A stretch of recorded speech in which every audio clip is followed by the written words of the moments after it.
Hello and welcome to another exciting episode of the Super Breakdown. Today we're taking a look at the PF-78-1 Perfect Gundam, piloted by Shiro Kyoda. This is the Gunpla version, but is actually pretty decent. Originally playing around with it, I didn't like it that much at all. In my original video, the first video we recorded, while I was still playing the beta, it really confused me. There was a lot about it that I just didn't like. But having played around with it some more, I'm actually pretty fond of it. The basic shot's not great, but it's also not terrible. It does the job. 70 damage. Not too bad. The charged version, pretty good, though it does lock you in place. Something to remember. But damage is pretty solid on it. It has a little bit better range. Not a lot, but there are some ways around that. You have the Garobi, which has, unfortunately, a little bit of a build-up time that can get you into pretty big trouble. But is very nice and has an explosive on the end of it. So, being an explosive Garobi, you can use it, and even if you don't hit, there are times where you will still be able to capitalize on it. You have this nice little cracker toss, I guess. It's very much the Zaku cracker toss, and it even gives the burn effect that you can capitalize on. If you are good at capitalizing on it, that is. But it's pretty good for range-wise. And again, point blank, obviously, you're going to hit no matter what. Then you have the weird one. You have the shoulder. The shoulder button is the spray, and if you hold back, it's a shot, mortar shot, which is pretty useful, actually. Because the range on it's pretty good, and it comes from above.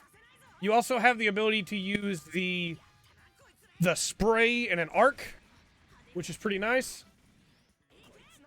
And you have the ability to fire a just point-blank forward shot with it as well. Like... Nope.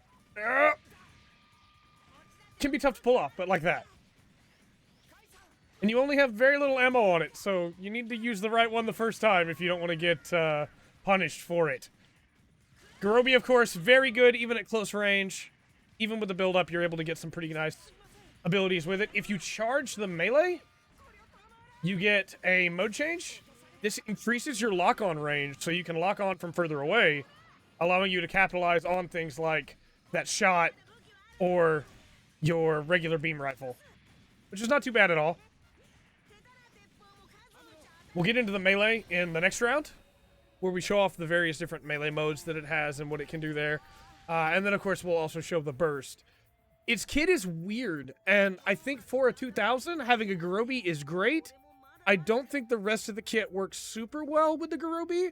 The lock-on increase is great. That's really handy, especially for that Garobi. But everything else is kind of just, you know, hey, here's some ranged attacks. The spray is really interesting, and I think especially with the ARC version, people won't know what's coming. If you're cautious about how you use it, you might be able to surprise them with it. But I do think that its game is a little weird. Its kit's a little strange. The cracker throw really feels out of place for a suit that's not focused on a lot of melee. But the melee's not bad on the Perfect. That was the side melee there, which goes into that rotating, which is pretty good damage-wise. It hits a good number of times. You have forward melee,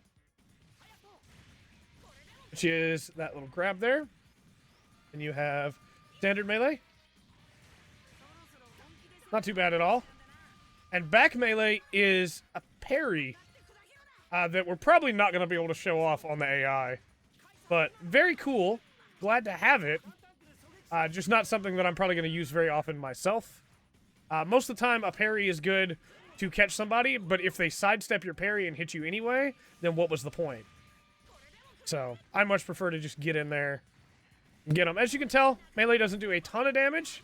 Most of its kit doesn't really do a lot of damage.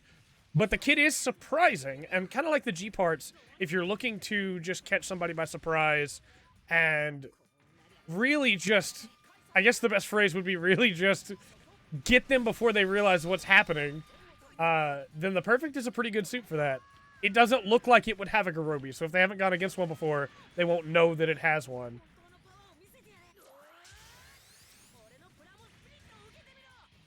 Show that Plemo spirit. Oh, he's going to dodge out of it.